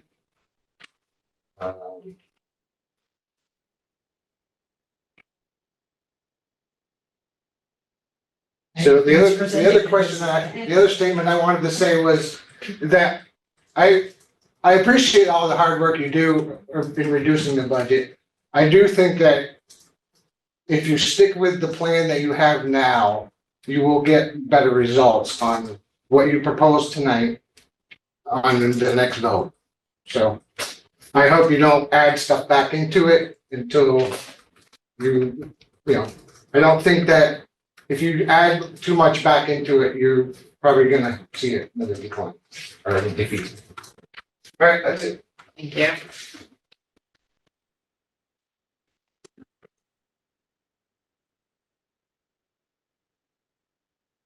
Hey, Joe Merrill, I live here in Ludlow. I don't have any children in school. But as a concerned citizen, how much of health insurance do your employees pay for themselves? Pardon? 20%. And it's set by the state. We have no control. Okay, well, that answers my question because I felt with other private industries, employees pay more of their health insurance. They pay their own dental insurance. Okay, so there goes $102,000 that I was looking at. Okay, with some salaries though. Not everyone enjoys the uptick in the salary as this school board does. So cutting some of those salaries to equal the public that you serve would help as well. I have voted yes every year for the school budget here in Ludlow, and I'll be here 30 years come May. This is the first year I voted no, because I felt it was too high. So that was my message. So thank you. Thank you. iPhone 212 has their hand up. iPhone 121. Oh, that's, I read that entirely backwards. Thank you. I don't know what that is. Whoever's on iPhone, we don't know who you are. Oh, it's Kate. I don't know why it's not logged in. I apologize. Thank you. I'm Kate Lamphere. I am from Cavendish and I'm on the Green Mountain Board. And I 100% fully supported the first budget that went out and believe in everything that you all have said about fully supporting our schools and it being really quite devastating that we're in the position that we're in. And what I am hearing from voters in Cavendish is that this is the budget they want to see cut more. And I understand administrative needs and administrative costs. And I fear, just based off of conversations I've had since the meeting we just had, that this doesn't go as far as voters want it to go. And I agree with everything you're saying, Adrian, about it being a political protest. I think that's absolutely what it is. And I have talked to some no voters, and they said they will now be yes voters just after getting basic information. So I don't think you should add anything back into this budget. I fear that you may need to cut more. I also think that we should get the voter rolls, and each board member should take a letter group, and we should call every single voter in our towns, old school. Maybe we could text if we have a text number, but with talking points prepared by the district, talking points that explain the new formula, explain the budget, explain what the risk is of going to 87%, and explain the impact on our kids. And in addition to social media, and I do think that a mailer is worth the money, even though I know people say they throw it away, but we only heard from a handful of people who said that they threw it away. I bet people look at it. Some people look at it. That's it. Thank you. Thank you. It just says not Holly, I don't know her name. Andrea. Andrea? Yeah. Andrea? Hi, I just want to mirror what Kate says. The old-fashioned calling people, I think, would be a great way to reach a majority of our voters. I would say here in Mount Holly, our parents are kind of more awakened to what's going on than they have been, more so than the last vote. And on top of it, I know the voter turnout was really low last time. I know there was a lot of people that were struggling to get absentee votes. A lot of people were out of town. I feel like Mount Holly is going to pass this next budget with numbers more so than they did before. They're ready to go to the polls to make sure that it passes, even if Ludlow doesn't. But I still think that there's an educational piece that would benefit all voters. So I think the talking points and reaching out to them would be very beneficial. And that's all I had to say. Thank you. So one of the things that I can pull from my profession is, well, when we're kind of talking about ideas, like when there's a medical emergency going on, we can all talk about what needs to happen, but everyone just kind of stands back. So we can talk about this, but I think we need to start identifying, you do this, you do this. I don't want to leave here with these ideas that just disappear into the ether. So I think before we go any further, maybe we should make some decisions about what we're going to do and who's going to do it, some action items to follow up on too. I don't know if anyone on the board has some flexibility in their schedules, can start doing this, or if you can personally identify 5 people. I think at one time we heard that there was a very active PTG group in Cavendish, like 60 people, engage them. Why don't you do that? Be responsible for that. You're what not are the, fault, right? Yeah, I'm not, what are the, can you talk through the schedule that we're talking about here? Like when would the next vote be potentially? Yeah, so Ludlow and Mount Holly District hasn't met to talk about anything yet. They're going to meet on Monday. Okay. Green Mountain met on Tuesday. They approved a tentative budget that was based on this TRSU budget. So if we make changes to this budget, then they will have to meet again, and they may or may not approve it if you put things back in again. I'm just going to throw that out there. So that can create some issues. Having said that, they also voted to have their next vote happen on June 4th. We discussed several dates. I was going to try to suggest that maybe we wanted to try to have it sooner, but because that announcement was made on Tuesday, I'm already hearing from people that that's what they're planning on. That's the information that has gone out. I think it will be confusing, at least to the Green Mountain School District, if that date changes. So we had discussed the possibility of the week before, which was the last week in May. That is Memorial Day. People didn't want to do things during that week. And to go the week sooner, which would be May 21st, felt like too quick for people. So at the moment, Green Mountain is planning on a number that they approved on Tuesday based on this TRSU budget, and they're going to have their vote on Tuesday, June 4th. And that gives us a nice chunk of time to be able to go out. Now, assuming that they're meeting on Tuesday to finalize that and issue the warning. And that will include the dates, the date of the vote, the number for the actual budget, and the ballot language as well. Ludlow Mount Holly is meeting to have that discussion on Monday and can either decide on Monday or they have their regular meeting on Wednesday. My assumption has been that you'll make a decision on Monday and then you will approve your warning on Wednesday at your regular meeting. And that gives us from May 8th until June 4th to be getting the message out. You can't do absentee ballots until we have the warning approved and the ballots printed and that language finalized. And that is easier to do with this little bit of extra time in place. Part of the concern from some people with the absentee ballots on April 23rd was that by the time the decision had been made, they weren't here, and having things mailed to them in time to have them mailed back was an issue. We have had people ask, couldn't we have ballots sent out to people? And the answer is for a special election, no, you can't. So we can do absentee ballots as soon as everything is approved. People can call their town polling places and get absentee ballots sent.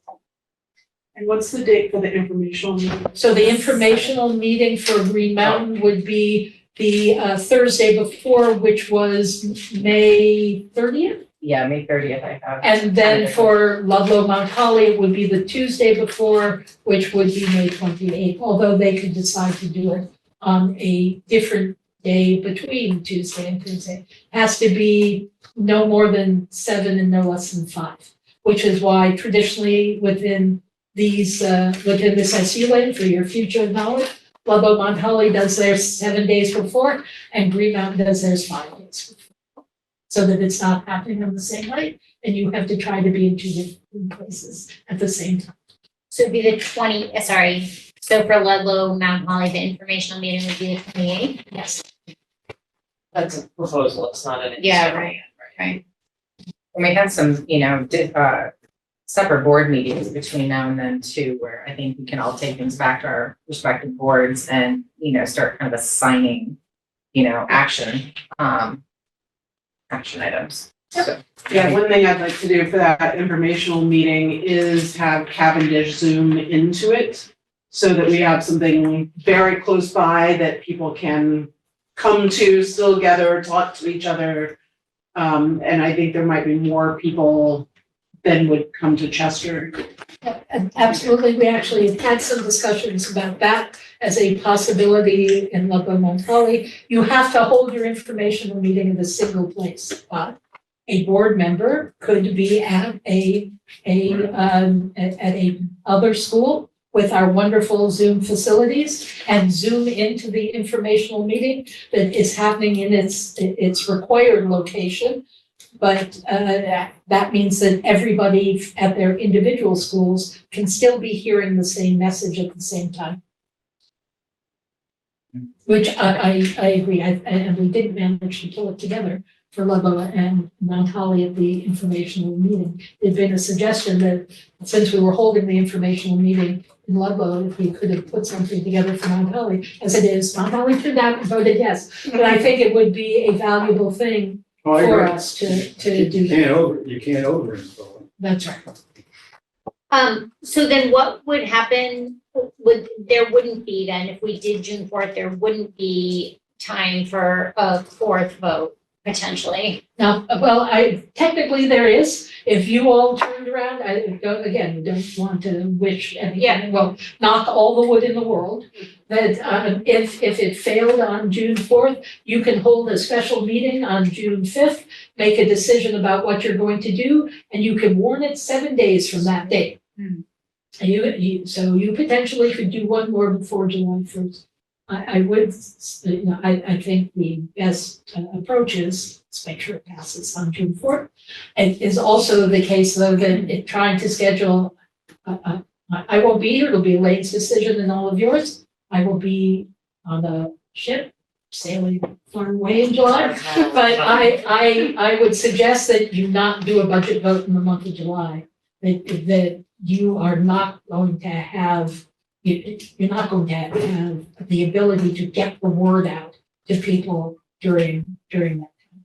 But you'll all decide that. I will be sending you a postcard from the. So sorry, if that happened and we had to take another vote like in August or September, and we took a loan for July and August, then the budget that we would vote in September wouldn't be reduced by the loan amount. We would just then pay back the loan. Okay. Plus interest. Yes, yes to that. Okay. Also, I just had a really great thought. It's gone. September, needing money, borrowing money, it was all there. It's gone. Never mind, sorry. Okay. Any other I thoughts? would rather not do that. Oh, I know what it was. Even if we vote on June 4th, there have been cases when Mount Holly's budget didn't pass years ago that we didn't have, correct me if I'm wrong, our money in time because of when You have to wait 30 days. we have to wait 30 days and then the town wasn't able to bill in time, which made people due date back to us not in time, which You might have to borrow money in that. right, there's a snowball effect. Am I wrong? No, yeah. No, you're on. Right, thank you. You have to wait, there's a 30-day period for people to be able to reconsider and vote. So you can't actually, even if it passes, no matter how much it passes by, you have to wait 30 days just to be sure nobody's going to say, don't you want to vote again? Right. But it then takes the towns that amount of time to bill the people and then they have X number of days to pay the bill. But you would be borrowing money based on the. Anticipated, right. And for what would be a very limited period of time. Give Cheryl and your business office a headache. But, there it is. Learn something new. I mean, I've done tax anticipation. Adrian, so am I hearing, what I think I'm hearing is like there's a suggestion for a two-pronged approach, like a paper campaign with the message, and then an outbound calling campaign as well with basically the same message? Is that kind of what I'm hearing kicked around? I think we're trying to Maybe make more than things, two. make things a little more concrete and then, Yeah. have some accountability to them. I personally, as much as I like this, I do not get on the phone with people well. So I'm Well, not gonna tell people and that I'm that- happy to do something else. That's the other thing I was gonna suggest is, some of the key pieces of the message, the first point is, there's a vote. This is when it is. Yeah. This is the absentee ballot process. That's a big part of the message, like the biggest part. Second part of the message is, this is why your school board supports this budget. And I would suggest that a third part of the message is, and this is like an exponential function here, encourage the person you're talking to make another 3 or 4 calls. Because then you've got grassroots, and it's not just the people on the board who's making calls, it's, if you add that to your message, it's those people making calls too, if the primary objective is to just get the turnout to happen. Well, and I'm hoping that our individual boards will engage their parent teacher groups. Absolutely, So- yeah, and all that can It's happen not just too. that, I mean, Mount Holly has a bunch of the women's guild, the fire department meets, whatever, if we can split the work to go attend those kind of meetings and just attend those groups and then, we have to do it by the onesies, I think.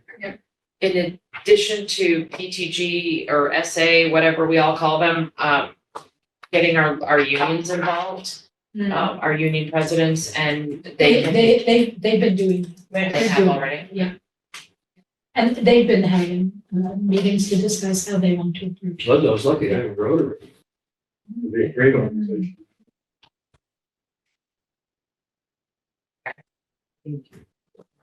Good. Yeah. I don't see anyone on the public. All right, so I think at this point, we are at the decision action, on this budget. So I would be looking for a motion to accept the proposed revised budget. $10,707,666, which is an 11.68 increase over the fiscal year 24 budget. So made. Second. Okay. All in favor? Wait, you gotta vote. Yeah, vote. There you go. All in favor of accepting that? Aye. Aye.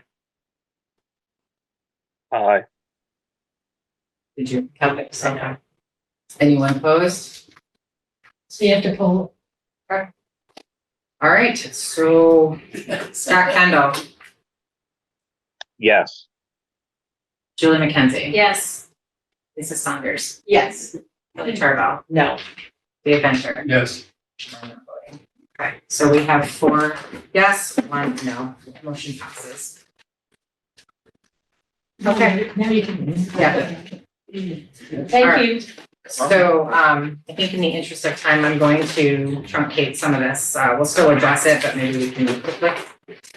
So for section B, I want to just quickly, remind us that we have the TRSU board goals.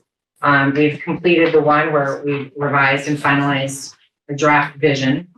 The other goals are the board will revise and finalize the comprehensive 3-year board calendar that will include continued board development by, and there is no date.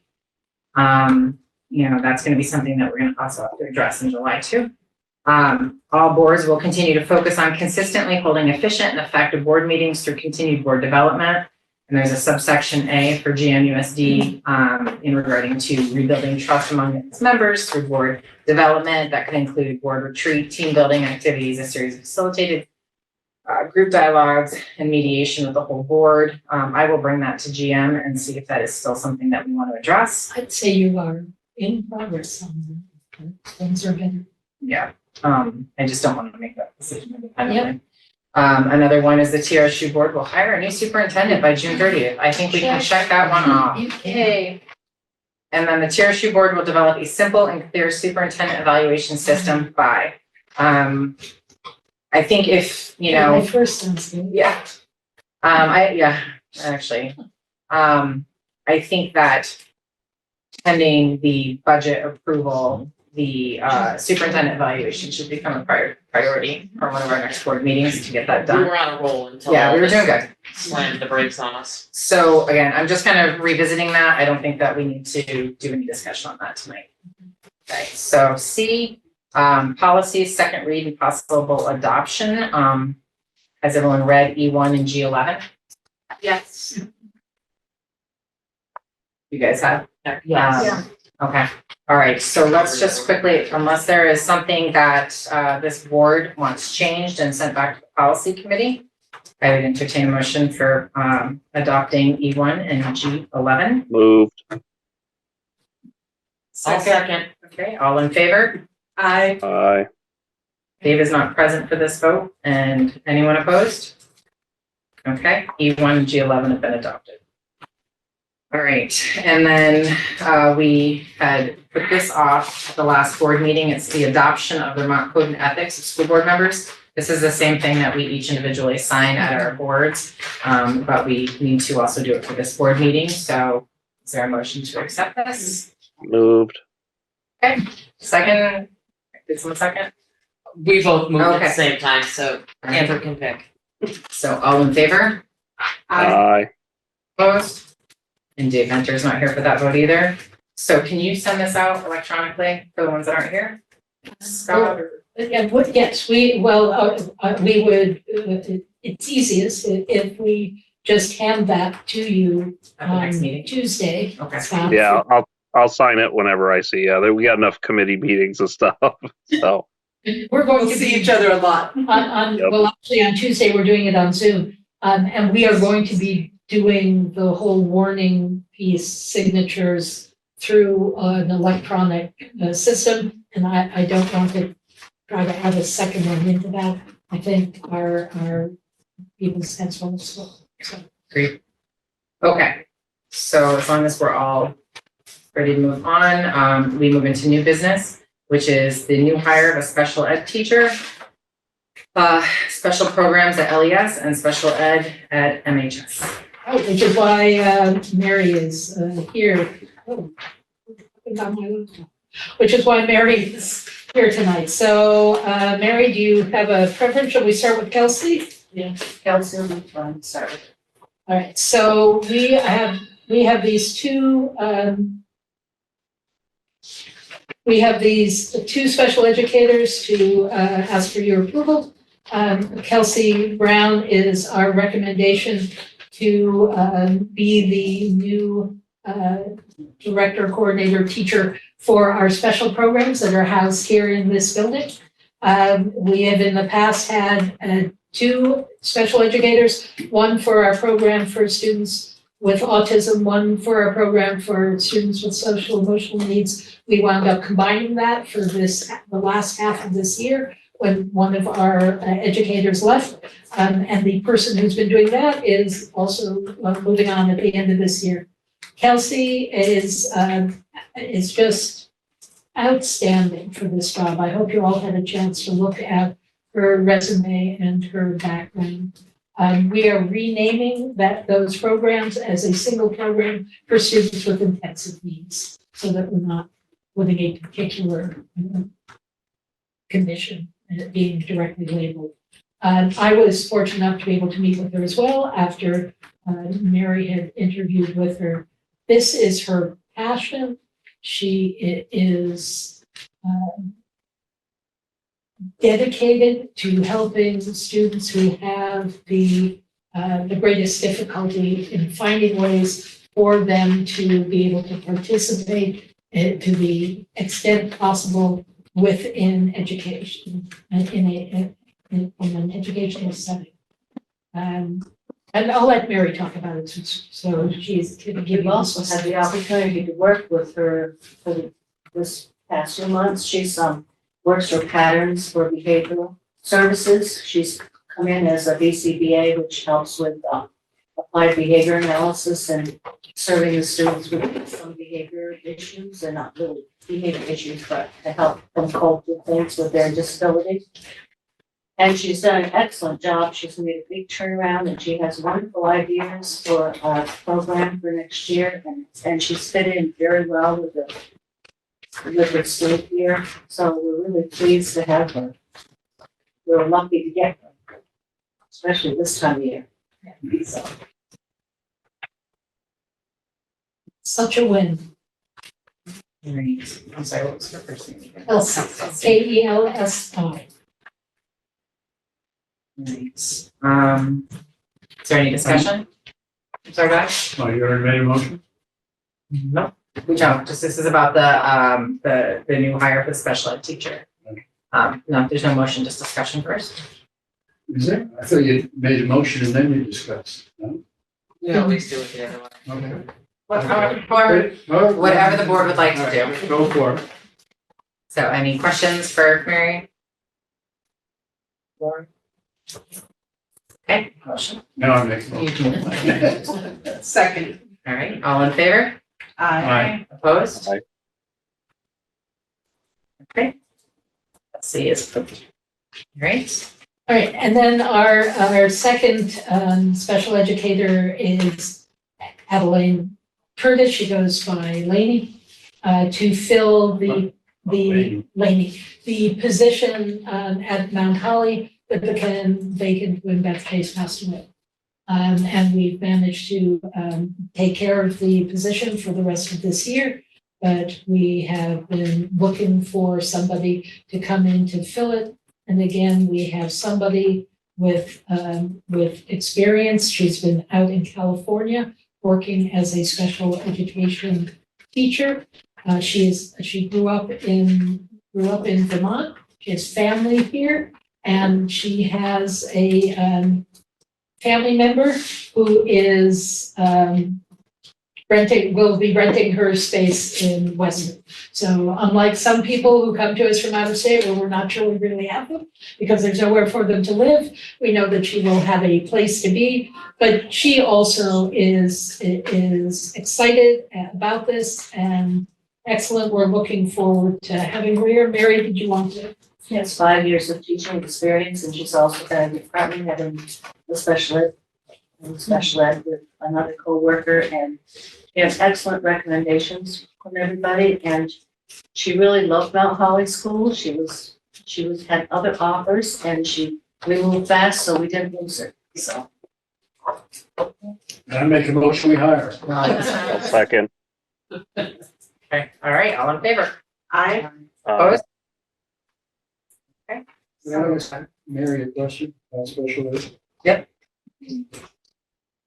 Have you noticed an increase in the number of special ed kids post-COVID to pre-COVID?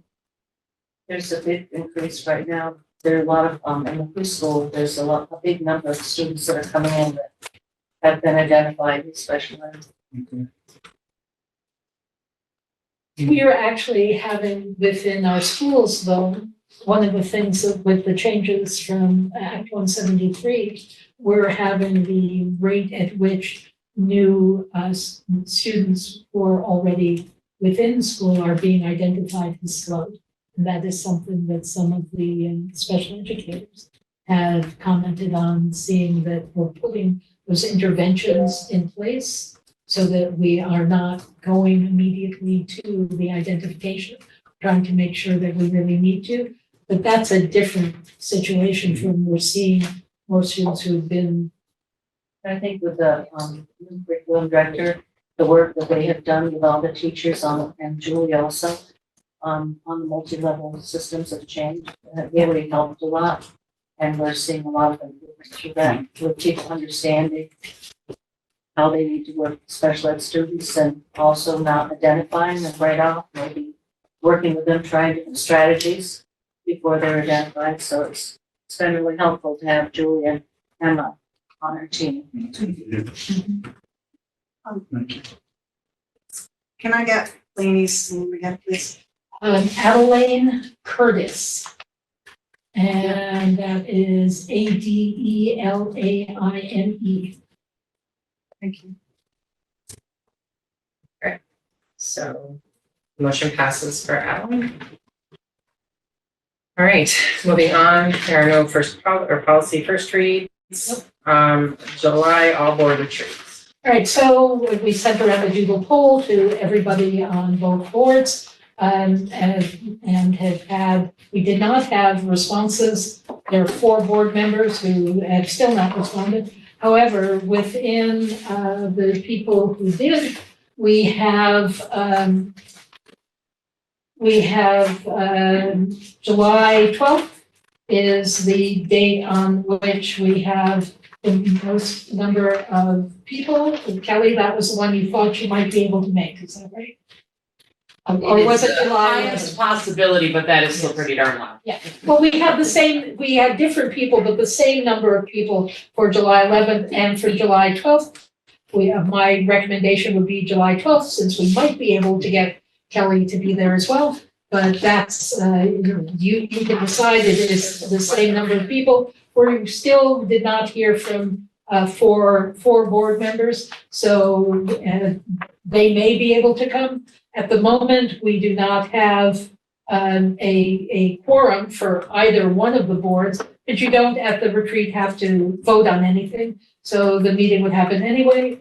Lane had said that he would be available for these days. This is a week that Debbie Sennheiser, who is the facilitator from the VSBA, has said that she's available. We haven't set a location because I can't set a location until you know the date. And I'm hoping that you will decide to approve that as the date here tonight. And then we can lock Debbie in and go about setting a location. Motion to set the date for July 12th. I'll second it. Okay. All in favor for July 12th is our all board retreat? I don't know if I'm gonna be here. I'm gonna abstain from that one because I know that I can't. Okay. That doesn't mean Aye. Right. Okay, all right, opposed? And one abstain. Okay, motion passes, July 12th it is. Wonderful. I will communicate again with Okemo. I think everybody felt that that location worked pretty well. Yeah. It's nice for us not to have to be in one of our schools and then people feel that they're giving a home court advantage to somebody. And so we will try to set it up for the Cornerstone Room if it is available. I'll let you all know.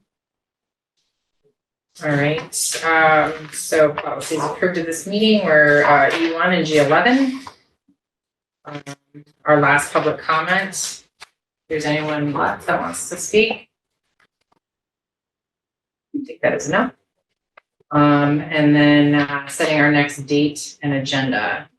So I have June 6th as the next regular with all of the meetings we've set. Is there? For the TRSU. Okay. At the moment, the only reason that we'd be scheduling another TRSU meeting was if you didn't approve the budget tonight. You don't have to do warnings, you don't have to do other signatures, so that's, the next meeting would be June 6th. Okay. All right, so our next meeting is June 6th at 6 p.m. and that will be at CTES.